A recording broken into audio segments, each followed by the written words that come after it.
Alrighty, good evening, everybody. Good evening, good evening. This is going to be the shortest intro ever on Theory of a Blind Man. Just saying. But anyway, it's going to be a continuation of our We'll See for Work episode. We got a couple new guests tonight, one being Ray. I'm not going to pronounce the last name because I will butcher it. And also Nichole Kada, who also has a YouTube channel. Well, not also YouTube channel. Ray does not have a YouTube channel, but you guys will have seen him in my live chat. So that is really cool. Oh, before I forget, let's get them all on screen, shall we? Now, good evening, everybody. Returning guest is Dani Marie Music. Try that again. Dani Marie AUC. And Jason whatever Smitty from Independently Blind, returning guests. How's everybody doing? Good. Doing all right. Good. Now this is marked for no language, just so everybody knows. Now we're gonna start with Ray and Nichole to do the intros since they were not here for the last episode, and then we're gonna go to Dani because she's got an update since last episode.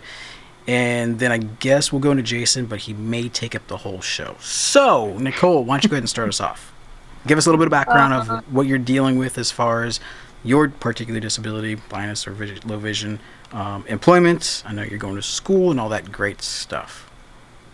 So, yeah, I am legally blind. I also do YouTube, and I actually just graduated. I'm going back to school, so I haven't really looked into jobs very much right now, but something I was very nervous about was employment when I graduated because I didn't know if I was going to get accepted into my 2-year program, and I guess that's just like something that I do worry about, and that does motivate me to work as hard as I do because I am afraid of not being employed when I am ready to be employed. Mm.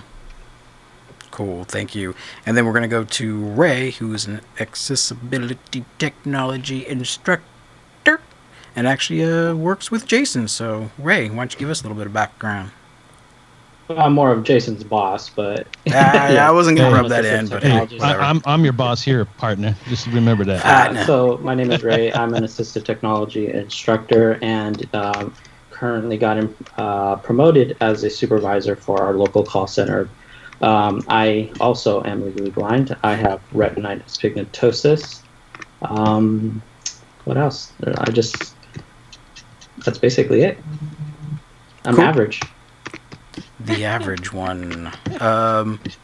Give me just a second here. Oh gosh, okay, I was hearing doubles. Dani, you got an update for us since the last We'll See for Work. So what do you got for us? If you'd like to share. Yes.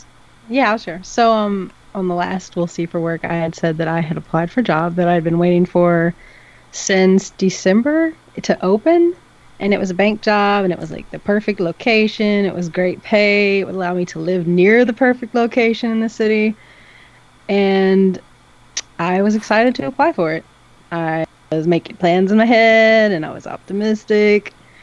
And about a week after I applied, I got an email that said they filled the position before I could even interview. So it was such a huge letdown. Yeah, I didn't even get to try. Like, they didn't even give me a chance. Wasn't this a job that was referred to you from like a friend or a family friend or something? Yeah, it was my brother works at this bank actually, so it would have been great. I had a couple people there I know who worked there, and I would have had a good reference, and you know, if I'd have gotten the interview, it might have been great, but I didn't. So now I've got to make new plans. Now there's a lot riding on this job, wasn't there? Like this kind of, in retrospect, kind of changes direction of life, so to speak. Yeah, I had been really hoping for this job, like I said, since December when I had found out someone had left the original position. But then they decided not to fill it at that time, and I was like, okay, I'll wait. You know, maybe the timing's not right now, because, I mean, things do happen for a reason, even if we are impatient about it. Yeah. But, so I waited. I tried to keep checking here and there. Hey, is this open? Is it open? I looked online. And, yeah, I mean, I had made plans. I was, like, finally going to move out and get an apartment downtown. it's a small town, but it still would have been like walking distance to the bank and like some food places and things like that. So it would have been like, it would have been nice. It would have been the dream. I was hoping to do some more with YouTube when I got my own space too, and I was really looking forward to it. Had lots of plans, and now those plans are not the same. Yeah. So yeah. Now I think we lost somebody on Skype, but I don't know who. My Skype I'm is. still here. Looks like we're all here. Okay. I'm back. Okay. Yeah, he's back. Excellent. Okay, so if you guys have not followed what this show is about, it's more or less to get a perspective from everybody's point of view, whether you have a job, you're looking for a job, or you're not employed. Whatever the spectrum may be, we're trying to cover all different perspectives on what it seems to be like to get a job with a disability. More specifically, most of us here are blind or low vision, so that's kind of where we're attacking it at. But if you have other input, we would love to hear that as well. So let's go to our, should we do senior veteran in the house first, or go with the recently graduated college student? Let's go Nichole. What has been your perception of trying to find quote-unquote gainful, air quotes, employment as a blind or low vision person? So I've actually been one of the lucky blind people because I haven't really struggled very much with finding employment when I've actually searched for employment. I got my first job when I was 19, and I was pretty much just doing paperwork and making phone calls and writing down people's phone numbers and their addresses with their names and referring them to doctor's offices. But I got that job with the attitude of, I can do it. I told the boss, I can do this. Just let me prove it to you. Like, hire me for a week. You don't even have to pay me. Pretty much just let me try it. And if you don't like what I'm doing, then you can just let me go, but at least let me try. And I showed her how JAWS worked. I took my laptop there and I showed her how it worked, and I showed her how I would, scan the files so that I could read them. And I think that's what opened up the opportunity for me there. The only job I haven't gotten is one that required driving, which I didn't read that in the description, and so I don't blame them because I don't think it would be a good idea for me to drive anyways. Well, remember though, if you cannot get a job as a delivery person, you're just a POS. We all know that. Exactly. But Nichole, I'm actually glad you brought up the point about taking in your computer and JAWS, because we actually discussed that in the last show, talking about how it would be so beneficial for us to do just that. Take in something where we can prove to them this is how we do it. And I think that's what helped. And then after that, the second job that I had was through a company called Cengage Learning, and I actually worked with them for 3 years, the entire time that I was at Wayne State University, because it's a student position. That's the only reason I got let go, is because I can't work there if I'm not a student. And so that job I actually got by putting myself out there and working with a professor who also worked for the company, and she referred me because she noticed that, okay, we're using this software called MindTap, and students need to use it. And in the past, I used something similar that didn't work, and so I was telling her about it, but that one worked. So she referred me to the company, and then they had me test out their products whenever they came out with something new. So that's how I got that job. I've noticed that the jobs that I can help with accessibility, I get hired faster than other jobs. And I actually enjoy them more. Even though my major in school is science and nutrition, I lean towards accessibility a lot more. Okay, interesting. That's good to know. Alrighty, Ray, why didn't you go... Oh, you know what? Hold on a second. Nichole, can you tell the audience what is your visual impairment? So I have Leber's congenital amaurosis, or LCA for short. Huh. Someone else that I just recently spoke to has that as well. Now I can't remember who it is. I know Kayla with the C has that. Yeah, no, not her. Well, There's Heavy from... It's kind of like saying, oh, you're blind? Well, do you know so-and-so? Right, exactly. Anyway, Ray, why don't you go ahead and give us a little bit of background about you, your life story, and all that great stuff. Okay. Yeah. So I have had a job. I think my first job was when I was 12 years old. Like it was under the table. Slave labor. It was literally slave labor. One summer, my dad was like, "You need a job." Oh, that sounds familiar. And it gets funnier. My vision was a lot better when I was younger. With retinitis pigmentosus, it's something that as you get older, it gets worse. But I worked as a landscaper. My neighbor, he understood my vision. But my dad told him, still put him to work. So I did whatever I could, raking leaves. They had me mow the lawn a little bit, but I ran over a couple of sprinklers, so they took me off that part. But I've had a lot of good opportunities come my way. So like Nichole said, I'm one of those lucky ones as well. I also got a job in high school. Let's see, which one did I get first? I worked at our local city hall call center, and I did just office tasks, copying, taking papers, taking some phone calls as well. And then after that program ended for me, I did retail. I worked at Foot Locker, and I did inventory. I also did, I helped on the sales floor, things like that. It was a little bit more difficult because they have small little SKUs, so I couldn't read them real well, but they were understanding as well. After that, after I graduated out of high school, I did some college. I wasn't sure. My vision started depleting a lot more. I was not at the time, I wasn't using my cane, but it started getting really hard. So I had to transition to learning more assistive technology, using my cane more. And then I've always had a passion for technology. So one of the things that I found everyone needed help with was fixing their computers. Ray, can you fix this? Can you do this? Can you do that? So I ended up starting my small little business, repairing computers and stuff like that. Let's say I did that for 3 years. Then somebody approached me saying, hey, the your local Valley Center for the Blind, where I work now, is looking to hire people that know technology.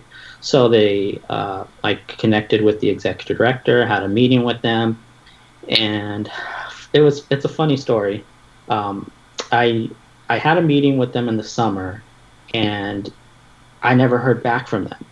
And then in the fall, I was planning on going to OCB for more assistive technology and other training. But the executive director said, hey, I thought you were going to start working with me.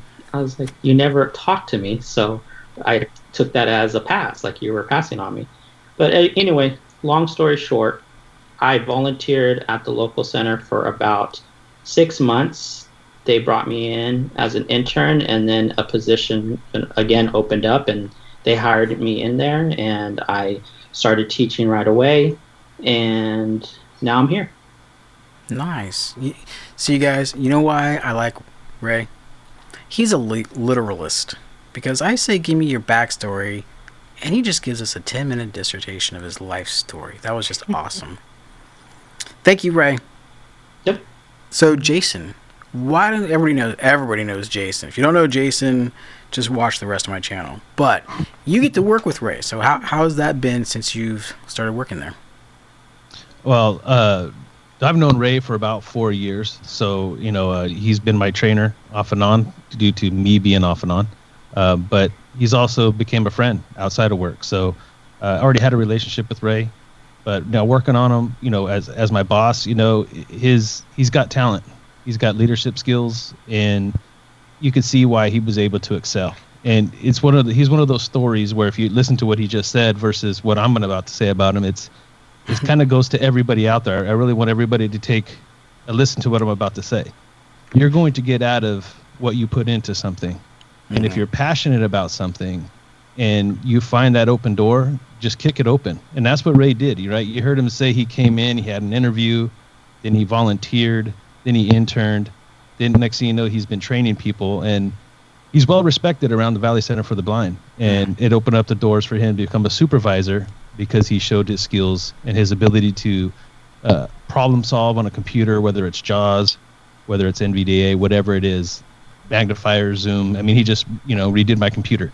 So it's, what it is, the biggest problem I think is just opportunity. But, being at the Blind Center and I'm always looking for the silver lining. I think you know that about me, Whistler. I'm always looking for silver lining. I'm looking for motivation. And what's going to motivate me to get me to the next level? And Ray will tell you, like, the opportunity for Valley Center for the Blind right now is this team of people.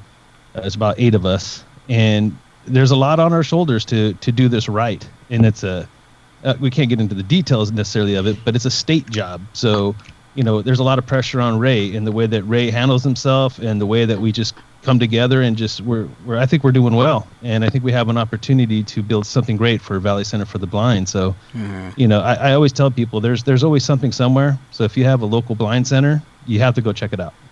Yeah, I can imagine the stress behind managing something like that, especially, you're a nonprofit and then you get these big contracts with, we can't really say who nor entity, but it can create a lot of stress because, if you don't push the paper in the right direction, someone's going to get canned. Right. So for Ray, how's this been as far as a new experience, as far as that sort of aspect of managing people?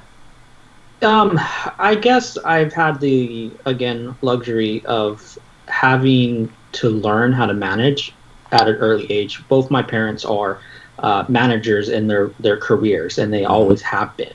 So they have always talked to me about leadership and how to, take care of your workers. And that's the first thing I always do, is I always like to take care of my workers. But it's a good challenge. It's a new challenge for me. It's every day I'm learning something new. It pushes me to want more, and I love it. I love what I do. Nice. Okay. So the last episode that we did, as you guys know, we had Jesse Anderson on, who also works directly with Blind Field Services, and we talked a little bit about a lot of the stigmas, a lot of the perception that people have about gaining employment as a blind person. Now, it seems like all of us here has had a job with a visual impairment.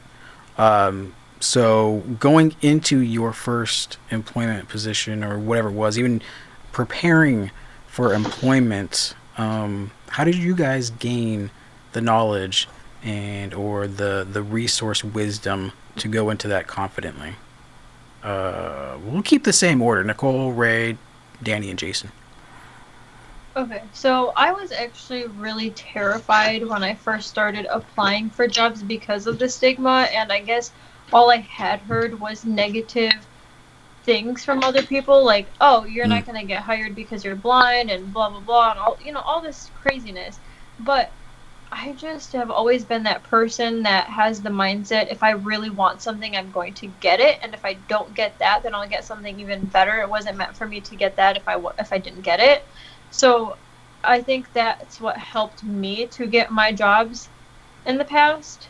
But it was definitely terrifying preparing for it. And one thing that I noticed I would do is, if I was on Indeed applying for jobs, for some jobs I would say that I'm blind, and for others I wouldn't. And then at some point I just was like, well, if no one wants to hire me because I'm blind, then I don't want to work for them anyways, because I know that I'm worth it and I know I'm capable of doing what I need to do for that position. So that's their loss.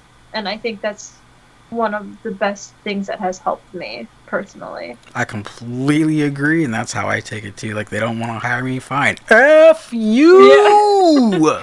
Like, bye, I'll find something better. And yeah. I don't want to work with someone that's going to doubt comfortable and show you that I can do something.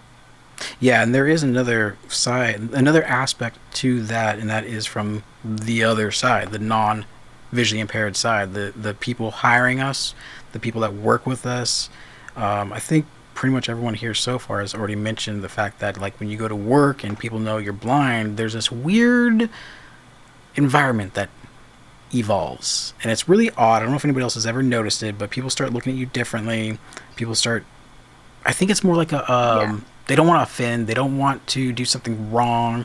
They don't know if you're there because I think they're afraid just as much as we are. They just don't show it, or they won't admit it like we do. I mean, I'm sure behind closed doors, like, we talk about it, they probably go to their friends and say, oh my gosh, I don't know what to do, and blah blah blah, all this stuff. But I think what the best thing for us to do is educate them, because my boss when I was at Cengage was absolutely amazing. She did not make me nervous ever. She always asked, like, what can I do for you to make this a better experience, and we work together. That's cool. Yeah, I think I've just been lucky, so hopefully that continues. Yeah. Ray? Yeah, I'm going to say the same thing. I was always nervous for every interview I did, but I showed my worth, basically. I told them, let me show you, let me prove myself. It's always been that way. Let me prove myself. And I think that's, how I got so far. It's that I kept, and I don't like to brag, but I just kept impressing people enough that it helped me succeed. And I wasn't also shy to do the volunteer work, because, I showed my worth again, and a lot of employers like free employees in the beginning. Right. So, but that's why they made the word up, internship. I mean, that's a good point too, because I think we discussed that last time, where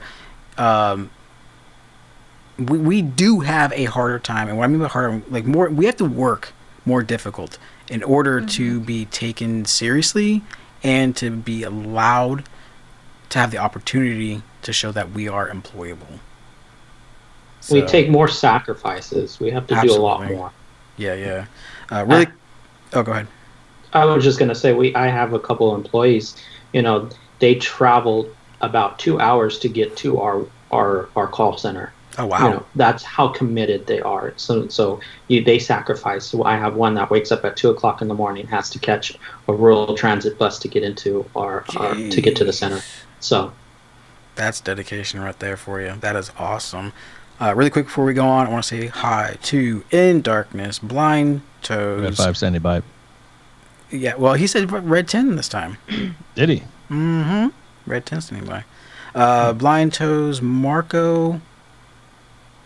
Oh, geez. Cabrera, I believe it is. Cabrera. Yeah, that's one of my friends. Well, thank Marco. you. Thank you very much for coming in, Marco. Much appreciated. Hope you shared this out with you and Nikki's friends. Who else was in here? Shine, of course, is in here.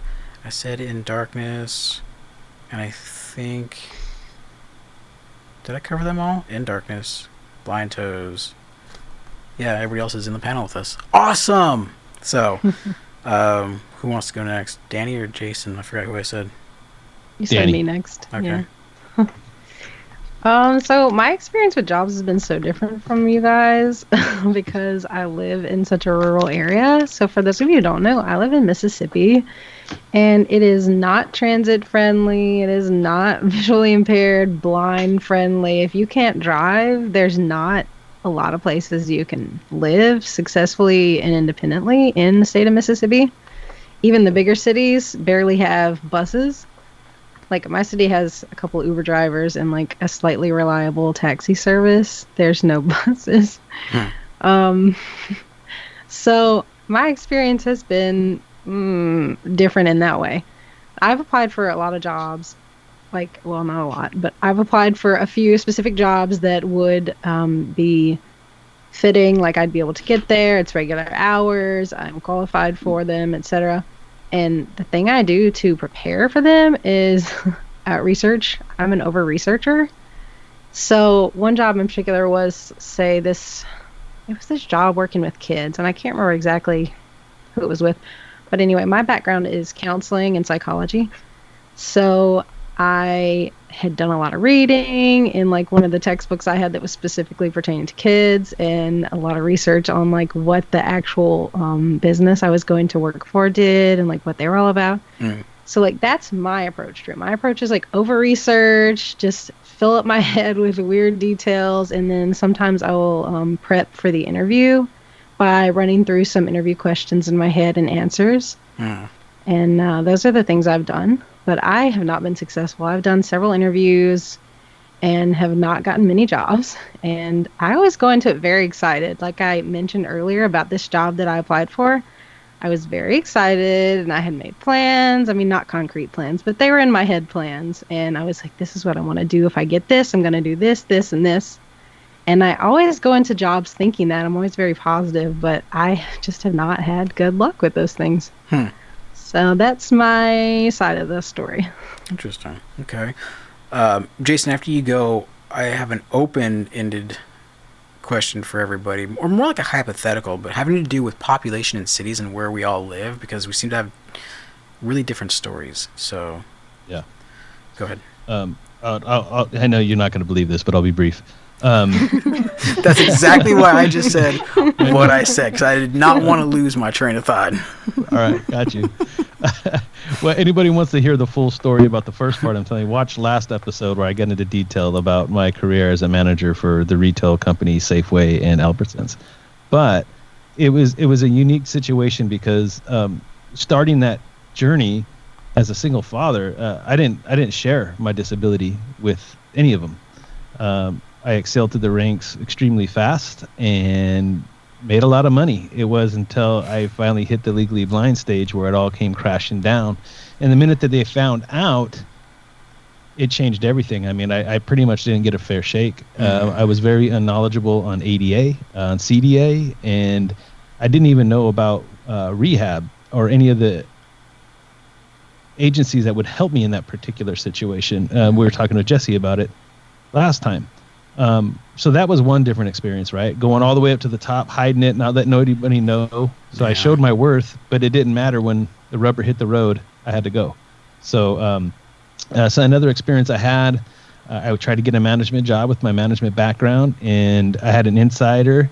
He was actually the manager, but he wasn't doing the hiring. It was HR. I came walking in with this, at the time, was the reader that I had, the magnifier that I had. It was the size of it was in between a handy cam and a full-size old school VHS camera. So it was pretty big, but I brought that thing in. I slapped it up on the computer screen to show her how I could read that's, I didn't know anything about magnifiers or nothing. And she was like, oh, okay. And then I was told because I didn't have apparel experience, I couldn't have that job.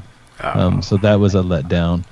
But, and then you fast forward a little bit over here to the Blind Center. Obviously they knew me from training and other adventures. And so, there was a confidence level for them from the get-go. So, and again, it was obviously a job that they were going to hire somebody in my condition because that's what we do. But, there's different stories for everybody, and there's different paths that we can take. You just have to choose the right one. Yeah. And I think that'll probably be a good leeway into, sometimes our environment changes that. And absolutely. I think that's what the opening question is going to be about. So I'll kick that off too. Yeah. Nikki. Really, really quick though, I'd just like to point out that this is now the third time in a row, second stream in a row, where I've won the heist battle in the chat. Blind Toes tried to heist me twice, and I ripped his arms out both times. Anyway, Nikki, go ahead. Nichole. Why do you have to throw that in there? Well, if his arms are gone, I guess his name is fitting. Blind Toes. That's funny. We can call him Bob. But you're... Not quite.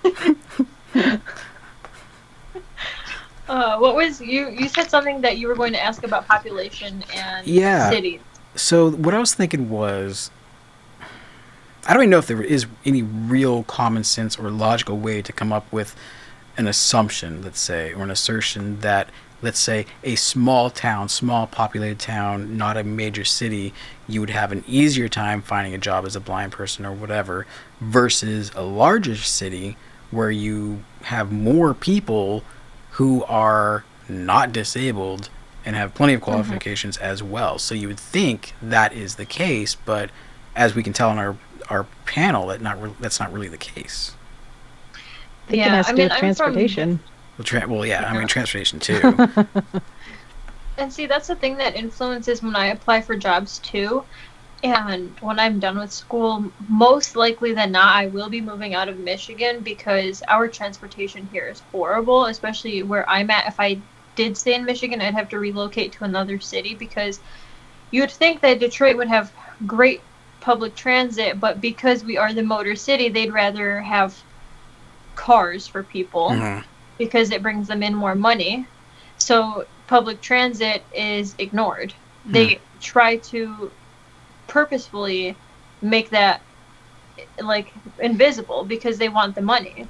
So it sucks around here. I have to most likely depend on a relative or a friend to drive me. And so that is very discouraging for applying for jobs. So most more likely than not, I will be moving out of Michigan when I am done with school. I almost moved to Kazoo, Michigan, and they have got amazing transportation from what I hear. Yeah.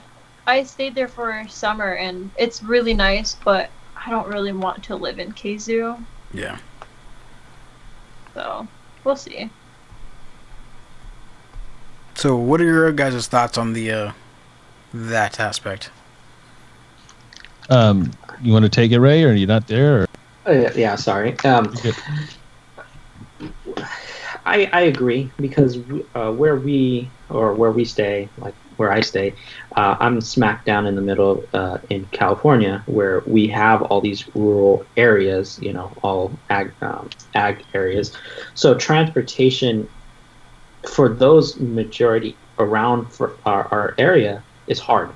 You get one or two buses that come into our bigger city, and but that's it. You have to get up super early, or you're gonna miss it, and you have to wait the whole day until you get your bus to go back. And like I was saying, we have a student wakes up 2:00 in the morning to catch a 4:00 bus to get into to the town, has to ride another bus to get to where we are, and then wait an extra hour before I even open up.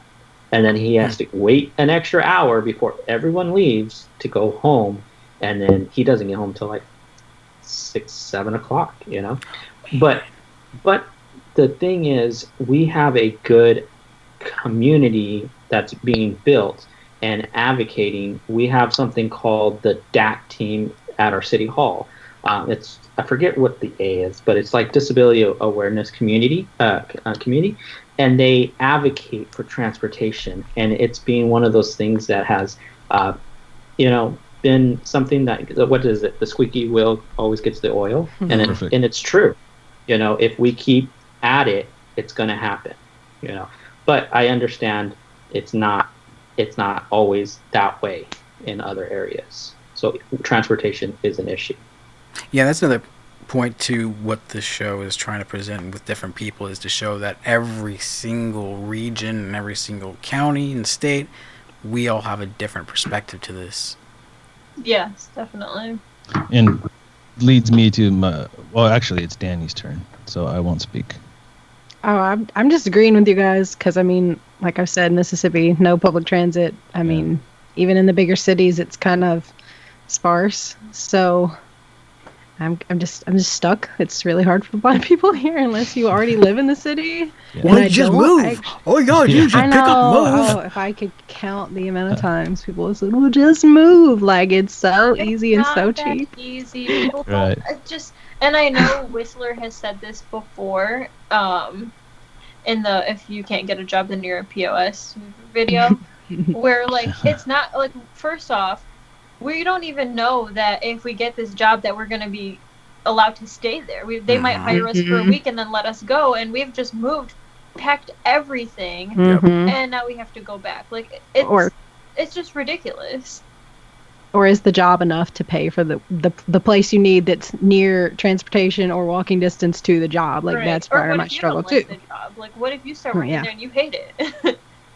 That probably makes you a POS too, but oh yeah. Yeah, like, right. Oh yeah, it's not your job, and I'm gonna be ungrateful because I don't want it. Yeah, you ungrateful blind person, you had a job. And another thing that we have to think about too is like a lot of us. You can say if you do or not, but me personally, there's a lot more that goes into, if I get a job, can I afford rent? No. I've got medications. Like, Right. Yes. insulin is freaking expensive, and if I didn't have that end covered during a move to the first 6 months or whatever probie time is, then I'd be screwed. You'd be dead almost. Mm-hmm. Probably not almost. Yeah, I mean, probably just dead. Yeah.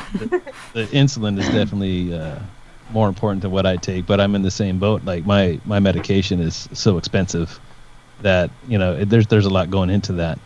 Before I get into the shameless plug of what I want to say about all this, I think one of the things that goes hand in hand with our areas, why we don't move, transportation, all these things, is the support system that's around us. Yep. In our personal lives. So, Yeah. our families, our friends, if you lived in an area long enough and you've developed a community outside of the blind community that may be willing to help you. So there's a lot of things that go into that. And just for someone with a disability, not even blindness, just to jump up and move to a strange town where they do not know anybody or even the transportation system and not have any support in place, Right. at least till you get a rhythm going, is very scary. And I know Yeah. people can do it, and I take my hat off to them because it's I'm sure it's not easy.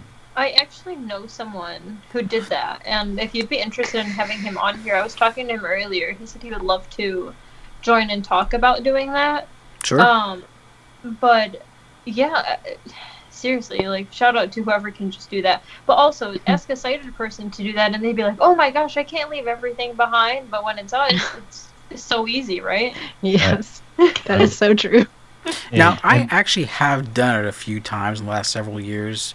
Once to Oregon and then once to Nebraska. Oregon was kind of twice because they're rocks anyway.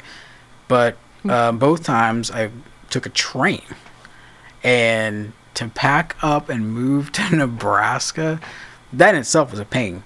Packing all my own stuff so I know where everything is. But then got on Amtrak, and they're like, "Well, are these electronics? You can't ship electronics on Amtrak." I'm like, it says on your website. Oh gosh. So then I had to FedEx all my stuff that had anything to do with electronics. That just tripled the cost of moving. The plane or train ticket. So Yeah, you can't just get a U-Haul and just drive up there, right? No. I mean, Right. no. come on. You can try. You can Right. definitely try. That's what the frogs in the road are for, right? Yeah. And I think that's the shameless plug that I was going to say. I really think like what Ray was saying about the DAC, a committee that's here in Fresno, which I didn't know about, so that's pretty cool. But just simply advocate, and this is where the shameless plug comes in, because my channel, Independently Blind, that's one of my motives, right, is to educate, advocate, and inspire. And this is the whole thing. We all are on this big spectrum, and so a lot of the times we have to advocate. We have to go out there and showcase our abilities in different areas of life on the spectrum. And Right. that looks different for every one of us, even on this panel. I'm sure it looks entirely different. Our support groups are different. Our vision is different. The way that we handle ourselves as blind people are different. And the more that we could showcase what we can do, and that's one of my biggest goals, is just to kind of take my own personal experience and put it out there, not for the simple fact of how I do it, but just that it can be done. Right. Are you That's talking about actually your YouTube. therapeutically blind channel? My what one? Your therapeutically blind channel? No, it sounds so much better when I Oh say wait, theory of a blind I'm not Jedi, on that but channel. it's Never mind. okay. Never mind. Well, you're always welcome, but No, I'm not. It's okay. That's the light side. I get it. Whatever. Oh my Moving on. Here we go. You're all over that channel. Go back. I didn't delete you.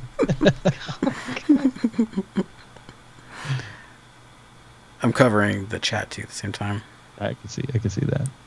But yeah, they're all I think beggars. it's important for all of us to be able to express ourselves. And if you have any type of urge to be creative and start a channel and really put yourself out there, I encourage it, because that's still my main goal. No matter what I do, I really, really want to build that out, and I really, really want to make something of it, more to spread the awareness than anything else.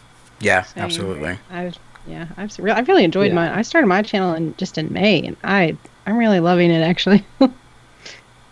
I just want to piggyback off of what Jason said. I just want to show people that it is possible. And I'm always Jason knows this. I'm have an open door policy, but I have anybody can reach me. I always share my contact information when because when I was younger, I thought I was the only blind person. Then getting older, I started meeting a little bit more blind people and then seeing what they're capable of. Now, with technology, there's no excuse for being able to reach out to someone with the same condition you have or going through the same issues and work those things out. Oh, yeah. Technology has just grown communications, and it can also grow our advocacy. Due to situations this year that caused our nation to shut down. A lot of conventions have been going through virtual conventions, and we've had one last week where in California, the California Council for the Blind held their first virtual convention, and not just people in California attended this, but people in New York and everywhere else were able to get together and meet people that they may have never really met, So, yeah, those conventions are so expensive. So I'm glad they decided to take it that's online. That's the only reason I haven't gone to them, because of how expensive they are. It's ridiculous. I think it was like $10 this year. It was dirt cheap for the online thing. Yeah. Yes. Wow. That's a lot better than $400. Yeah, because you don't have to pay for a hotel, your food, your flight. Yeah. Just find your local, council for the blind. You can get a sponsorship. They can sponsor you for your first time. And sometimes, and just for our YouTube experience, I think that's going to be good for our personal communities here on YouTube, because now people are starting to realize that, wow, video is a part of the blind community. Yes. So I just hopefully that'll open up opportunity for more viewership. I just saw a comment just this morning talking. I don't remember where it was. Somewhere on Facebook, and they were talking about how I learned how to do some video editing on this particular software. I'm not gonna say too many details because it's gonna give away who it is. But anyway, so I found out how to do some video editing on this particular software. It's cheap too, blah blah blah blah. But what do I care? I'm blind. I was like, saw that comment. Ooh, trigger. I say something about that. Yeah. So I did, but I was nice about it. I was like, I put as much visual attention to my streams and my uploads as I do my audio. You need to have if you want to reach more people, if that's fine. If you're doing something just for blind people, that's fine. Go do a podcast, stay on radio or something. Right. Stick to audio.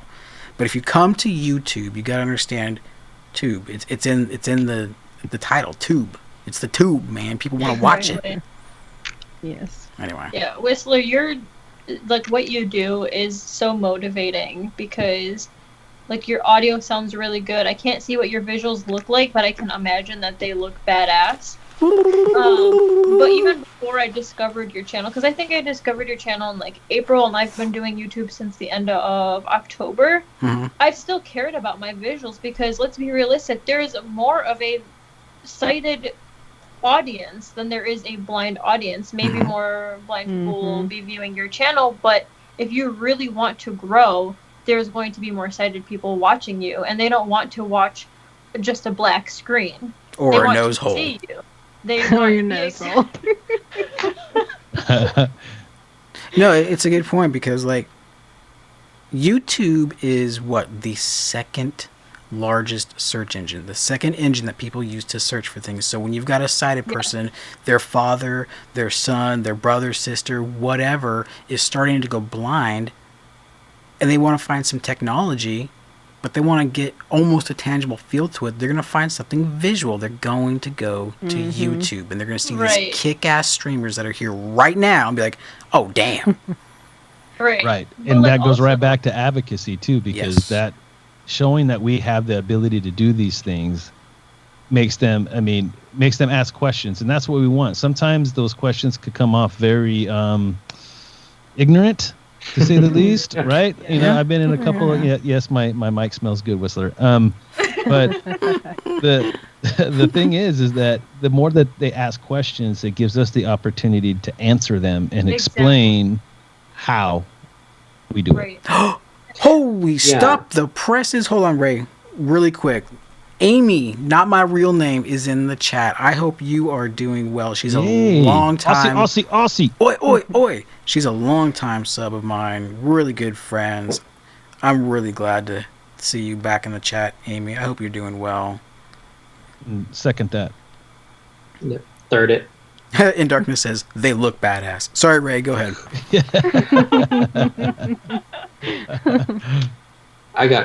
Now I lost track what I was going to say. Sorry. But it's okay. It's okay. It's just going back to, it's YouTube is where I found my love for technology. I learned how to troubleshoot issues. I learned how to teach people through YouTube because, I don't know everything, and I tell people that I don't know everything.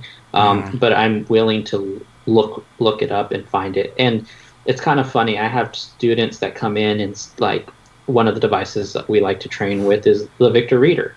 And they'll go on YouTube to look up information. And there's this one particular video that I don't know how many views that person has, but every time I get a new student, they come and show me that same video. Really? He talks about the Victor Reader, but his camera angle is way off. Oh, no. And it just it bugs a lot of people because he's talking about the button layout. But I work primarily with low vision. I do work with JAWS users as well, but a lot of them try to zoom in and see the button layouts and see.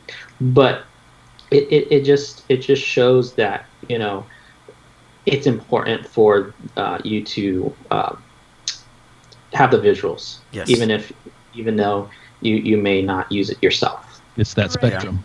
I mean, it was a couple shows ago. Dani, you were on, and the camera issue. I ended up unplugging the camera. And said, "F it, I'll fix it off screen. This is just super irritating." All I want to do is show my keyboard. Yeah, it was not cooperating with you that day. No. But that's how much we do strive. And I think, Ray, you would understand this too as a tech instructor. I am too, that it's so important to teach the conceptual ideas behind AT because you could take that from one screen reader to another, from one device to another, and at least get yourself through it to where you can get down into the thing and learn it yourself. Exactly. Yeah, for sure. And by the way, Ray, you said doo-doo before. Just saying.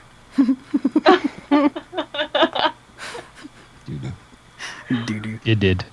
Did. I definitely think it's important too because if someone just discovered blindness and you're the first blind person they ever encountered and they see your channel not being good, I just feel like you automatically get stereotyped. Yep. And then all of us get stereotyped because of you, Yes. And that's not fair to everyone else in the blind community because then they're like, I saw this blind person and they didn't know what the hell they were doing. And then every blind person doesn't know what the hell they're doing. So I don't know what it is for some of us, but I would safely say everyone here, for sure. Just look at Nicole's last video. I think it's your last video, but the studio makeover video. Check that out. But we all do this in our lives, and this kind of goes to what I was talking about, the concept building a foundation of your AT, especially software. And when you take that over to YouTube, we're always looking for a better presentation. Like I started off using for uploads, I would record myself on QuickTime and make horrible cuts because you can barely edit with QuickTime. I got tired of that so fast, I went on to the next thing.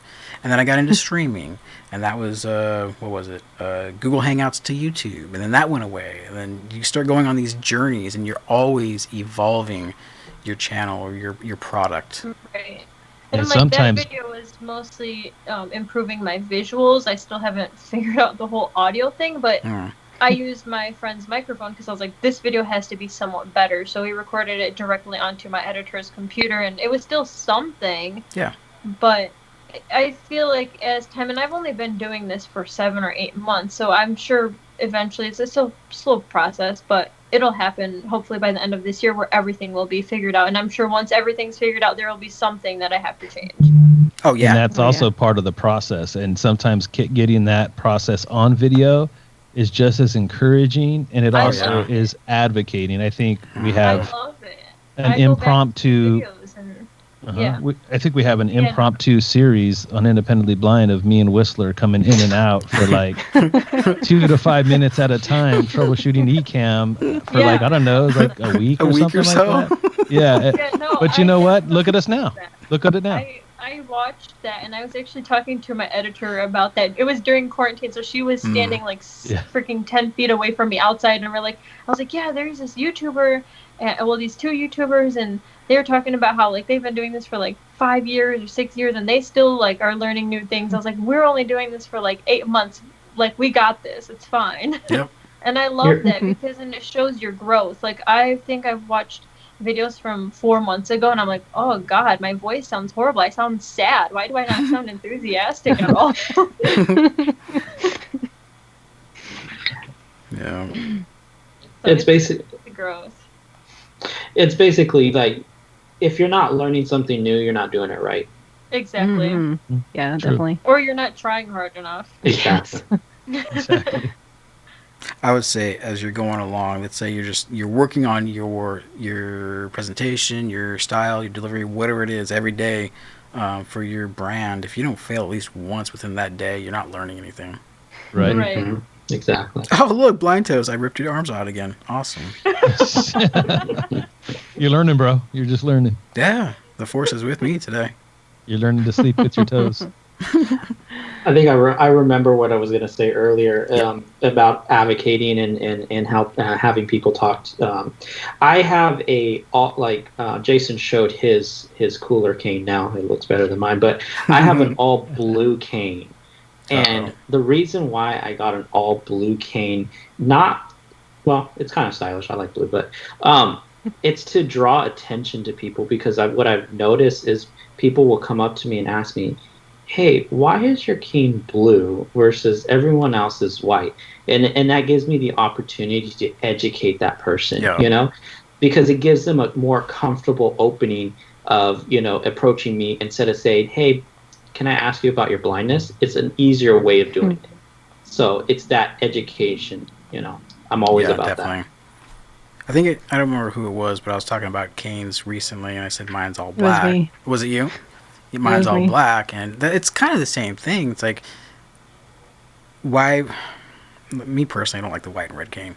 I don't know what it is, but It's too much of a label. It is. That's it. It's way too much. Like, oh, they're blind, and they walk along. You got a blue cane, or you got a freaking lightsaber cane, or you got a black cane, whatever it is. Just like, ooh, that person. Hey, you want a drink, buddy?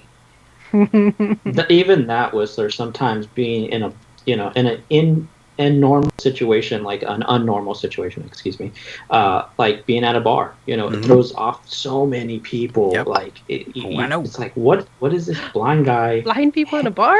Yeah. Oh my gosh! Now try wearing a kilt using a cane in a blind bar. You'll get some mass You're attention. gonna run into everything. Mass attention. I get the best questions at a bar. It's yeah. That sounds like fun. I'm in the process of making a new cane, by the way, and it's not Star Wars related, but I'll reveal that one soon. Surprisingly, is it like a black mamba? Anyway, Blind Toes says, it's true. I was taught on Jaws and took what I learned to NVDA and voiceover. Well done, sir. Well done, sir. And if you guys haven't seen, Blind Toes has been sneaking in some live streams. So go check out Blind Toes. He's starting to do live streams now. Nice. Yeah, I was all happy for He that. did one earlier. What's that? He did one earlier. Yep. Oh, was it earlier today? Yeah, he was testing out something. I'm assuming it was on the computer. Oh, that was probably the one I saw then. So, Oh my Amy. gosh, it's like storming really bad outside. Awesome. Wow. Thank you, Amy. Much appreciated. We miss you here for sure. Absolutely. Blind Toast says, if you're not learning, you're not growing. Absolutely. If you're not growing, you're not learning. Well, yeah, that can go either way. Anyway, it's been a little bit towards an hour, so we're going to wrap it up. If you guys have any questions, throw them in the chat now. Any last closing remarks or anything? Opinions? Ray, can I get a thoughts? raise? I'm gonna ask it publicly on a YouTube channel. Right. We didn't even know Ray was Ray from The Average Blind Guy until we trolled you guys for a while. How long was that? That was ridiculous. I think it was like a good 2 months. Oh, at least. So. Yeah. At least. You know, the only thing is I like I keep saying, I'm willing to share my story if it helps anyone. You know, other things is I'm a father, a husband. I actually, my wife is a stay-at-home wife. I'm the sole provider for this household, and people hear that and they're like, "What?" And I'm having a second child too. You know, it's doable. It's challenging, of course, but like today, this stream, I literally was. We were a town over because my son had to go see his grandma, and we had to rush all the way over here, and I'm just scrambling to put things together. You know, but it's an adventure, and I want to share that adventure with everybody. And you know, like I said, if you want to reach out to me, I'll give Whistler he has my information, and he can forward it to you, whoever needs it. Yeah, that's awesome. Speaking of adventures, how was your dill pickle Sonic Shake? About that, they don't have that. They don't have it anymore. But damn, it was nasty. I'm just gonna give you a heads up. I love pickles, but I love pickles, but it was like sugar in pickles. That doesn't sound good to me either. It wasn't. Does not sound appealing. Just freeze some pickle juice.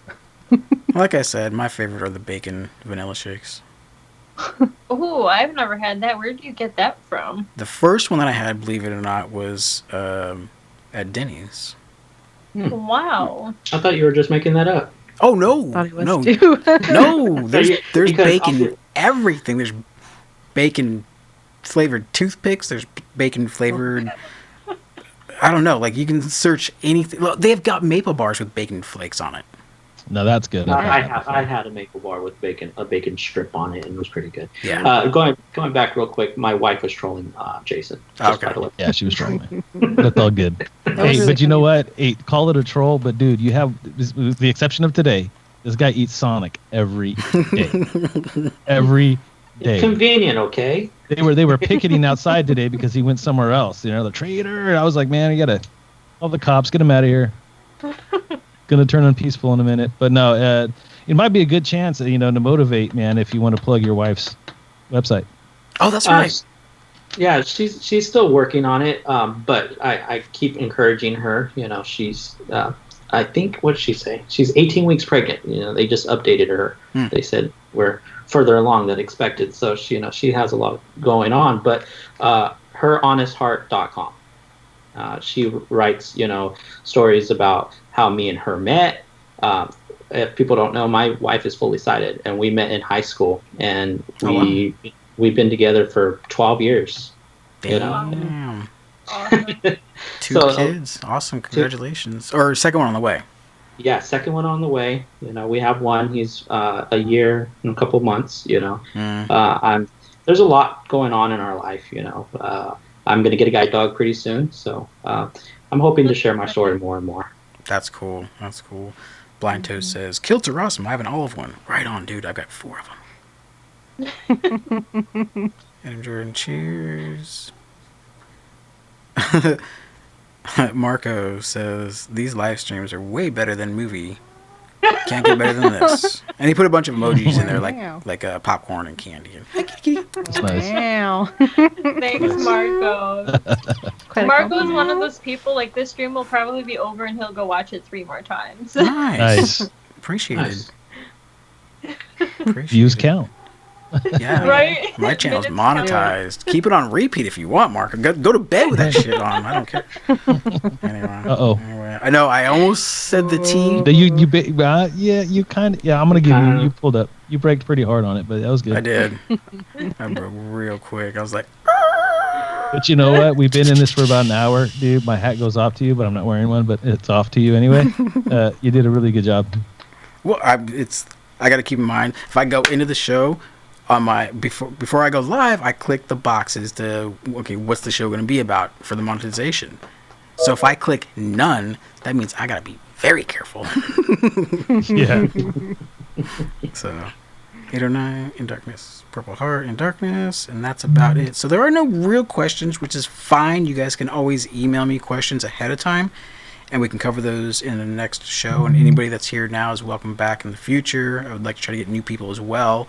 But so if anybody's interested in participating or emailing questions, you can do that to Whistler at theoryofAblindman.com. And if you haven't noticed what channel you're watching right now, it is Theory of a Blind Man Jedi. live stream strikes back. Jedi. Now, the reason why I did that is because this channel is going to be reserved for live streams only, and my other channel, which is Theory of a Blind Man, a new upload, are for uploads only. Catch the theme there? J-Dog? Yes, totally caught a theme there, and I know what's coming. So, What? Again, I got secrets, right? We talked about what you're gonna do, right? Oh, as far as the videos go? Mm-hmm. Yeah. I thought you were talking about the third channel that I haven't announced yet. No. Amy Jordan says, lunchtime here, Big Heart. She's 18 hours ahead in the future, by the way. Yes. Oh my gosh. Yeah, she's in Australia. She's actually the one. Do you see you're totally blind, Nichole? I'm not totally blind, but I'm basically like I Okay. can see light and some like. Oh my gosh. She. I heard You hear that. that? Yeah. Hey, stop. Good. Even the cat heard gracious. I thought that was my puppy crying. No, my cat. That's Bug. She's the studio cat. The name Yeah, fits so too, but I can Oh my see God. light. I can Yeah. like I can see my phone in front of me, but I can't see my face on my screen. Oh, okay, well, Amy painted me a tactile painting and shipped it to me all the way from Australia. And it's That's of, sweet. yeah, it's of her backyard. And there's like trees and sun rays coming through the leaves and branches, and it's really, really cool. That sounds so beautiful. It is. Mhm. So, before we wrap up, let's do our channel promotions. So, if you got a channel, go ahead and promote it. Same order as before. Same order. Okay, mine is Nichole Kada, NicoleKada. Whistler, you spelled my name wrong earlier. I'm I was sorry. wondering why it wouldn't Put come 'em up on in blast. the email autofill. I was very salty about it. I was like, he knows my name. It's on my channel. Yeah, but how many times do we totally blind people go character by character? That's why so many No, things don't make seriously, sense. honestly, No, I wasn't actually mad. I was like, whatever. dude, you just She pulled was the blind low-key card. mad. You just pulled the blind card. Bro. I know. It makes everything all right, right? Wait, what out when you need it, bro? Right? You mad, bro? You mad, bro? Ah, bruh? You mad, Ah, bro? Just saying. There you go. And Ray comes in with the TKO. So I don't have a YouTube channel, but Move I on. did start. Next, please. I'm just kidding. Go ahead, Ray. I do have a Facebook page, so The Average Blind Guy. You can find me on Facebook, even though Whistler doesn't like Facebook itself. I can't stand Facebook, have issues with but Facebook. yeah, it's just, oh, bleh. It's one step forward, you know. It for me. is. Hey, Oh, if I it's a wasn't start, doing bro. YouTube, I probably would delete all social media. hmm But then you need Facebook to push it to the other fake bookers. Oh yeah. Exactly. Oh yeah. And then, of course, you got Twatter. Who cares about Twatter? I have that as well. The Oh. Average Blind Guy. Nice. Twatter. What I can do too, and we'll get names and URLs correct. You guys can email me all this stuff as well, and I'll add it into the description box below afterwards. Go Awesome. ahead, Dani. Okay, so my YouTube channel is Dani Marie AUC. That's DaniMarieAUC. What does A stand for? Not autism. Okay. Whistler. Anyway, AUC stands for Albinism Up Close. I have albinism, and I also have a website, albinismupclose.com. You can learn more about albinism or me or just things about my life and my perspective on things. And my social medias are also under Dani Marie AUC. Instagram, Twitter, you know. Really quick, in Darkness says, question, what about military employment opportunities? I don't No. think any of us here can really. Well, actually, no, Danny, you're in that lifestyle. Yeah. So no, you do not qualify for any actual military jobs, like being a part of the military. But some bases actually, my local base, it's a Navy base. They actually employ people with disabilities in certain jobs. So at their grocery store and things like that, they will employ people with various disabilities. I've actually seen the advertisements go out. But that's another one where, like, one program. Oh yeah. Well, that our Navy base is like so far out of town. Like, I don't know how people get out there to get that job, but That's where you have Anyway. to become an air trooper and then paratroop in. oh, that's it. Yeah. Okay. Nice. Right. But yeah. There is programs out there, but just continue a little bit quickly. National Industry for the Blind is another opportunity for people. Oh, is that the vending machine thing? Not just the vending machine thing. That's the stereotype for them, but Okay. they do a lot of other stuff. If you ever have a chance, you can look at them, look them up on their website. Our agency does work close with the National Industry for the Blind. Nice. See, Yeah, now I wish that's the military would. that I wish the military would get more options. Just saying. That's one of a good point to this particular show is, like, as much research as I've done, I had a pre-bias coming into that thought about the whole vending machine blind people thing. That's all I ever heard. That's all I ever found in passing online or anything like that. I didn't research NCID or NCIS or whatever it is. And I could put out some vending machines with mobility cane tips and handles and replacement cords. I want to put out a vending machine with CBD gummies. I'm pretty sure that exists. That worked Yeah, for you I'm in pretty California. sure. Yeah. That a blind person runs. Anyway. An industry business enterprise program is, I think that's what you're talking about, Whistler. You can do more than just vending machines. I've known someone when I worked at the city hall here in our town. They ran the whole coffee shop through that enterprise program. Oh yeah, So, yeah. I heard about. They've Amazing. also got carts that you can run in lobbies and whatnot in courtrooms, or not courtrooms, but courthouses. Yeah, no, any federal building they partner with. Yeah. But this guy had a whole everything. It's like a convenience store he was running. Oh wow. But I just got off the phone yesterday with NIB, and they have a NASA contract now. Woo! So- I want to be an astronaut. Wow. So there a lot of people knock it down a little bit, but there's some people that may just want those kind of type of jobs, entry level jobs, just to get your feet wet. They also provide opportunities for relocation. They can offer that as an opportunity. So It's amazing. I actually recently did a tour. Well, it wasn't recently. It was back in March at my state's vocational rehabilitation school, and they actually mentioned what you guys are talking about. And the lady giving me the tour actually mentioned the vending machine. So I just want to put that out there that No, you're not alone in that they don't- stereotype. they don't advocate. They don't educate people well enough. Yeah. It's the local centers that that do a lot of the heavy lifting, and the vocational centers take the credit. I'm just gonna be honest with that. I can see that. Now, oh, But I love you guys if you're listening, Dior. Marco asks. Yeah, right. And I'll leave this up to Danny to ask or answer or not, because you could have a new viewer. But Marco asks, what is albinism? Oh, so albinism is a genetic condition. It affects the skin, hair, and eyes of a person. It affected the amount of pigment I had. So I am very pale, and my hair is white, like white, and my eyes are lighter. But it also has eye conditions with it that come with, there's like an optic nerve issue. There is development of a part of the eye called the fovea. I also don't have much pigment in my iris, which means I have like severe light sensitivity.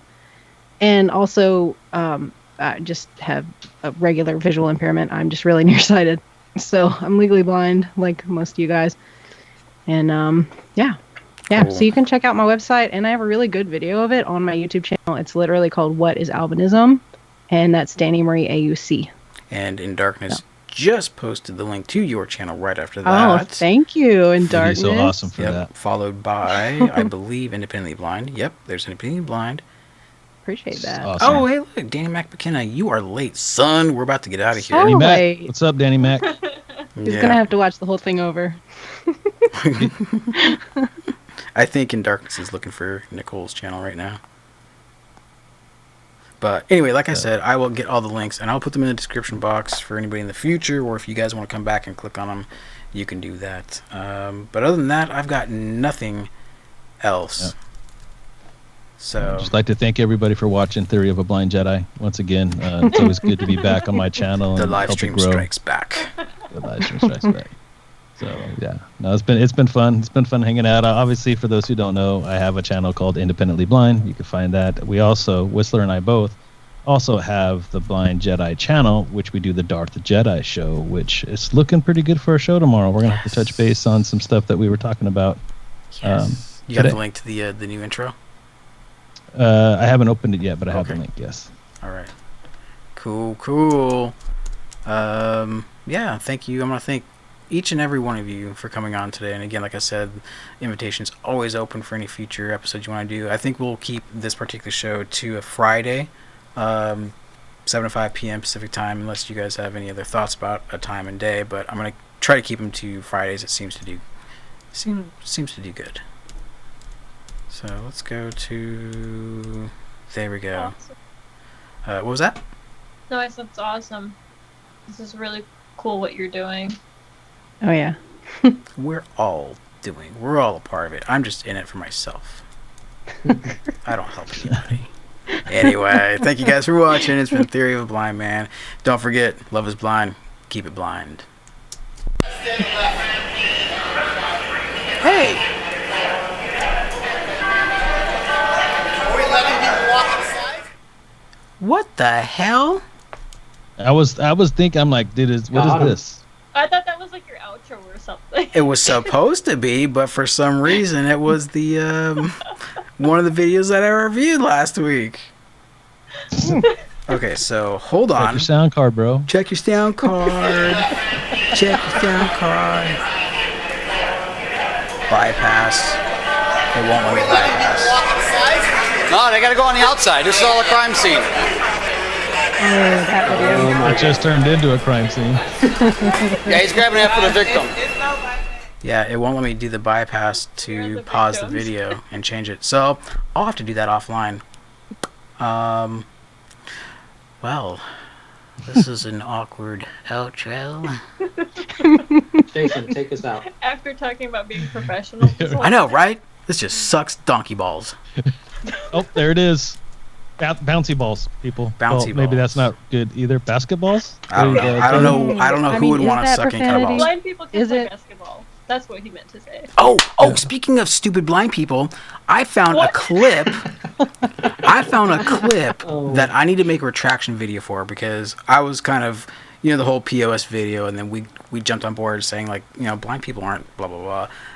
Oh no. I found a video that kind of puts blind, if this is on a major network, or it's also a YouTube channel. It gets shared everywhere, and if you guys know what I've been watching a lot of the last few months, you'll know where I got it from. But if you guys remember, a couple months ago, I played a clip from Live PD where a blind person was getting kicked out of a home and he didn't really want to go. I found another one, and this one's a little more serious, and it has to do with sovereign citizens, Oh, oxymoron of the 10th factor. Oh, it is great. Like, I want to pretend to be blind, sighted for the rest of my life now. Like, this guy just totally ruined it for every single blind person on the planet. But anyway, that'll be the next Tales from the Blind Tube. Or, Blind Tube. Jesus, everything's blind. Tales from the Tube. So, we have no cameras up right now. That's all good. So what I'm going to do is I'm going to do an old school ending. Like I said, There you go. Theory of Music. Blind Man. Whatever.